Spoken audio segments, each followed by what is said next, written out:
오늘 말씀은 고린도후서 5장 17절 말씀 가지고 여러분과 함께 나누겠습니다.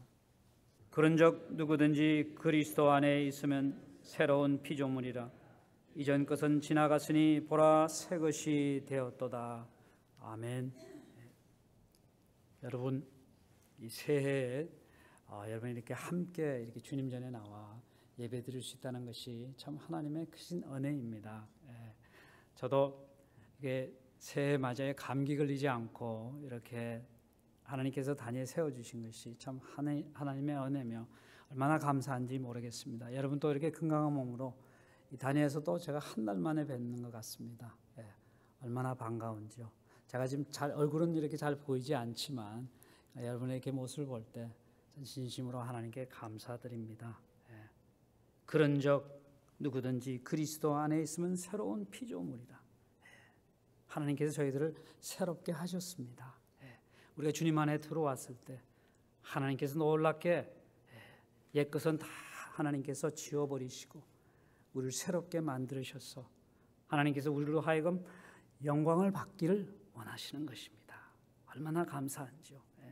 죽을 수밖에 없는 저희들, 불쌍한 저희들을 하나님께서 살리시기 위해서 저희들을 불러 모아주시고 하나님 안으로 들어올 때 하나님께서 저희들을 새롭게 하셔서 이 세상 살면서 하나님께 영광 돌릴 수 있게 한다는 것이 얼마나 감사한지, 그냥 버려두는 것이 아니라 우리를 통해서 하나님께서 영광 받으시기를 원하시는 것입니다. 샬롬교회가 새 오직 심령으로 새롭게 되어 나는 새로운 표를 가지고 2015년 새해를 출발했습니다. 좋은 결과 풍성한 열매를 맺기 위해서는 샬롬 교회의 성도인 나 한 사람 한 사람이 책임이 얼마나 중요한지 여러분 아셔야 합니다.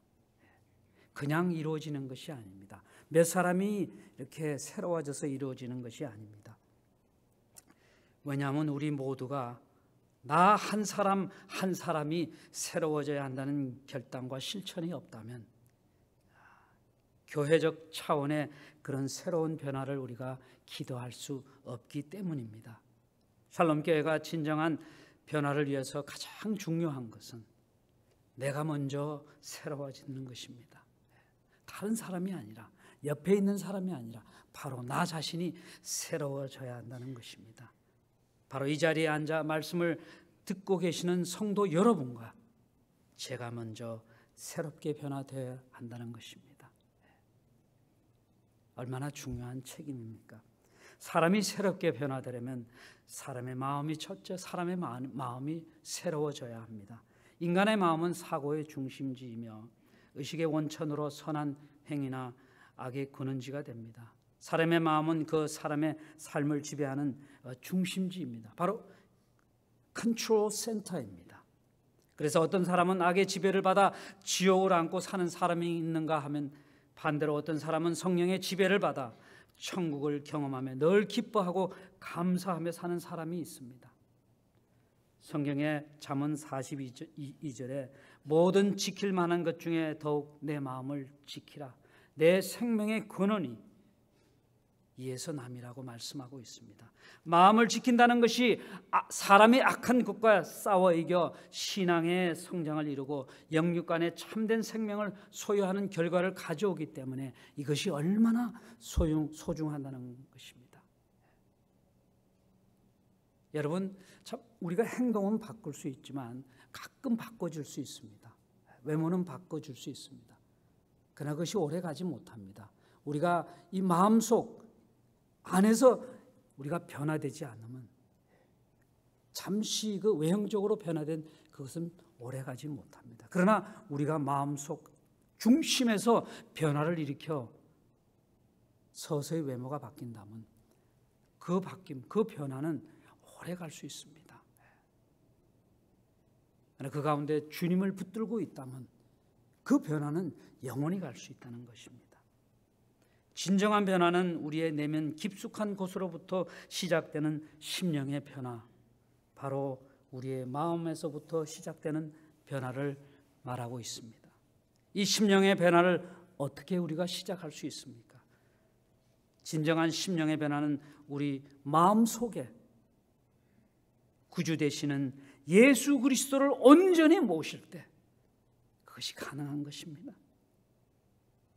여기 모신다는 것이, 예수 그리스도를 마음에 모신다는 것이 주님 들어오셔서 그냥 내 옆에 조용히 앉아 계십시오가 아닙니다.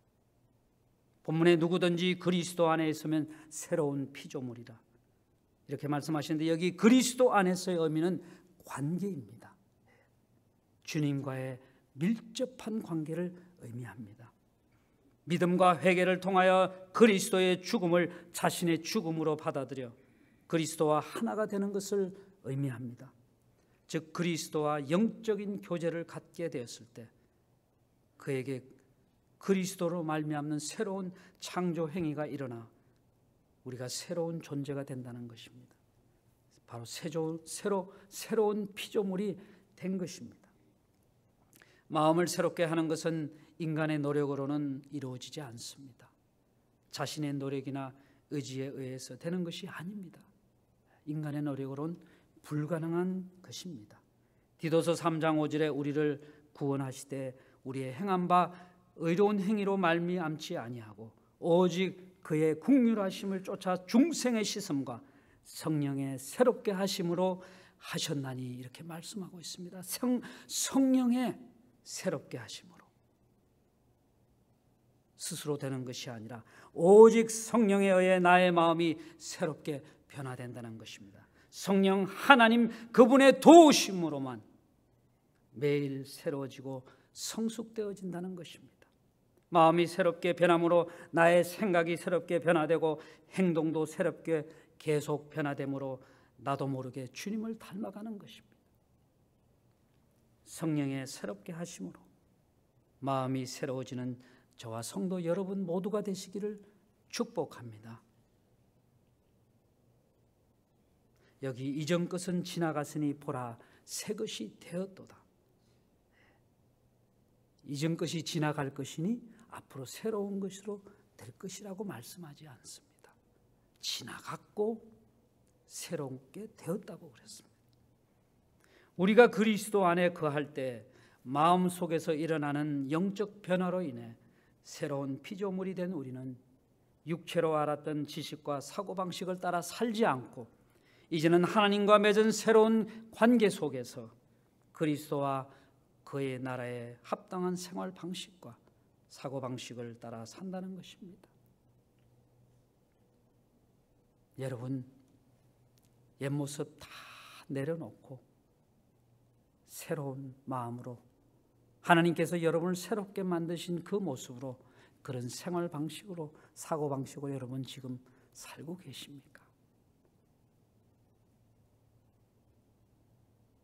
우리 스스로가 자주 물어봐야 하는 질문입니다.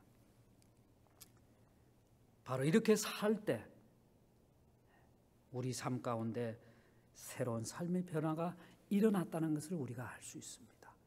일어나고 있는 것이 아니라 벌써 일어난다고 할 수 있습니다.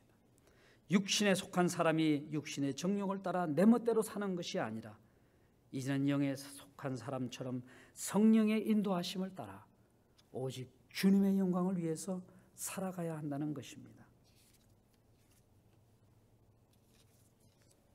그렇다면 사람이 새롭게 변하려면 두 번째 믿음의 변화가 있어야 합니다. 우리의 믿음의 성장이 있어야 합니다. 든든한 믿음을 가져야 한다는 것입니다. 우리는 우리 주변의 환경과 상황을 인간의 눈으로 바라만 본다면 믿음을 가지기 힘들 뿐만 아니라 믿음이 있다 하더라도 환경과 상황에 의해 흔들리는 믿음 때문에 우리는 불안한 삶을 면치 못할 것입니다. 그러나 오직 믿음의 눈을 가지고 환경과 상황을 판단하면서 두려움이 없고 담대하고 확신이 가득 찬 승리의 삶, 바로 하나님이 기뻐하는 그런 삶을 우리는 살게 될 것입니다. 히브리서 11장 6절에 믿음이 없이는 기쁘시게 못하나니 하나님께 나아가는 자는 반드시 그가 계신 것과 또한 그가 자기를 찾는 자들에게 상 주시는 이심을 믿어야 할지니라 이렇게 말씀하고 있습니다. 우리는 주님 안에 매일 새로워지는 삶을 살 때 하나님을 기쁘게 하실 수 있습니다. 그분을 기쁘게 하는 것이 하나님에 대한 바로 우리의 믿음입니다. 하나님의 존재를 우리는 믿어야 합니다. 하나님은 자기를 찾는 자를 물리치지 않으시고 그들을 긍휼히 여기시고 구원하시는 구원자이심을 우리는 믿어야 합니다. 각 사람이 행한 것에 따라 상을 주시는 사랑과 공의 하나님이심을 여러분과 저는 믿어야 합니다. 그렇다면 어떻게 우리는 이 믿음을 가질 수 있나요? 위대한 부흥사였던 무디 선생님은 이렇게 믿음에 대해서 말씀하고 있습니다. 나는 믿음을 달라고 열심히 기도했습니다. 그리고 믿음이 하늘로부터 뚝 떨어질 것을 기대하고 기도했습니다. 그러나 믿음은 오는 것 같지 않았습니다. 그러던 어느 날 로마서 10장 17절 믿음은 들음에서 나며 들음은 그리스도의 말씀으로 말미암느니라. 이 말씀을 읽는 순간 지금까지 성경을 덮어놓고 무조건 믿음을 달라고 기도했던 나의 어리석음을 깨달았습니다. 이제 나는 성경을 공부하는 동안 성경 말씀이 마음속에 들어오자 나의 믿음이 부쩍 자라는 것을 깨달았습니다. 맞습니다. 말씀을 우리는 알아야 믿을 수 있습니다. 하나님의 말씀을 알면 하나님의 뜻을 우리는 알 수 있습니다. 하나님의 뜻을 알고 하나님을 사랑하기에 하나님의 말씀에 우리는 순종할 수 있는 것입니다. 하나님의 말씀을 모르는데 어떻게 우리가 순종할 수 있습니까? 하나님의 말씀을 알지 못하고 우리가 어떻게 하나님의 뜻을 우리가 이해할 수 있습니까? 하나님의 뜻도 알지 못하면서 우리가 어떻게 순종하는 삶을 살 수 있다는 것입니다. 여러분, 하나님의 말씀을 아셔야 합니다. 하나님의 말씀을 알기 위해서는 우리가 말씀을 읽어야 합니다. 그리고 말씀에 순종할 때 말씀을 통해 역사하시는 하나님을 우리가 체험함으로 말미암아 우리의 믿음이 성장할 수밖에 없는 것입니다. 믿음이 성장한다는 것은 바로 우리 믿음의 변화가 왔다는 것입니다. 사랑하는 성도 여러분, 하나님의 말씀을 확실히 깨닫고 그 말씀에 굳게 서는 여러분 그러한 믿음을 가지시기를 소원합니다. 사랑하는 성도 여러분, 심령으로 새롭게 되는 2015년도를 소망하십니까? 진심으로 심령으로 새롭게 되는 2015년도를 여러분 소망하십니까? 2014년도를 둘러볼 때 나의 믿음이 얼마나 성장했을까요?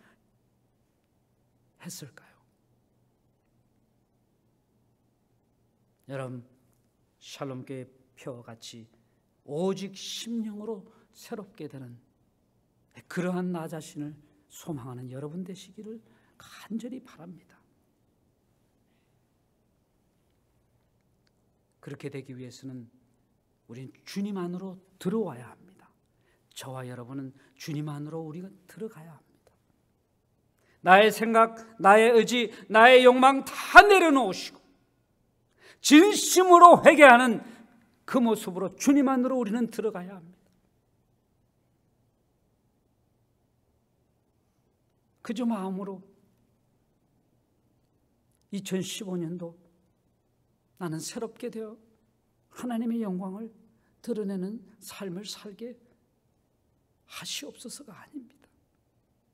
여러분 들어오셔서 들어가셔서 여러분 삶 가운데 그런 변화를 일으키는 그런 역사가 여러분 삶 가운데 2015년대는 일어나야 합니다. 저와 여러분 삶 가운데. 그렇지 않고는 2014년도와 같은 허망한 세월 될 수밖에 없습니다.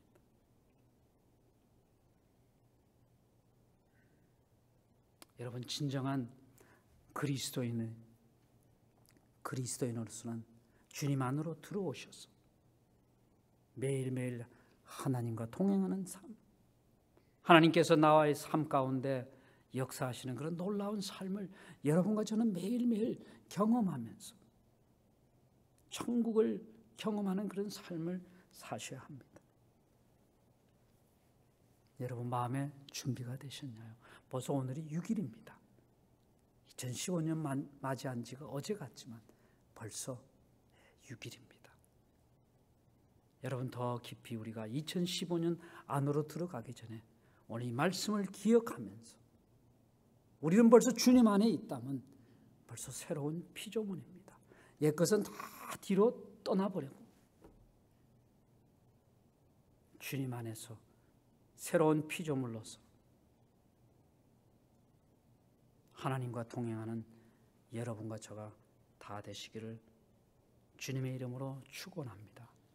여러분 함께 이 말씀을 붙잡고 기도하시고 여러분 스스로를 둘러보면서 함께 기도하시길 바랍니다. 2014년도를 여러분 다 둘러보셨고 이제 2015년에 들어왔기에 이제 샬롬교회가 내어놓은 그 표를 가지고 오직 심령으로 새롭게 되기를 내가 소원합니다. 주님, 내가 주님 안에 들어가고 내가 주님 안에 영원히 거하기를 원합니다. 주님 나를 도와주시옵소서. 그런 간절한 마음으로 여러분 기도하시길 바랍니다. 기도하실 때 샌디에고에서 집회 인도하시는 우리 담임 목사님을 위해서 간절히 기도하시길 바랍니다. 영육간의 강건함 속에서 성령 충만함 속에서 말씀을 전하시는 우리 귀한 목사님 될 수 있도록 그래서 그 말씀을 전하는 가운데 그 교회에서 놀라운 영적 부흥이 일어날 수 있도록 여러분 도와주십시오 하면서 기도하시길 바랍니다. 여러분 함께 기도하시겠습니다.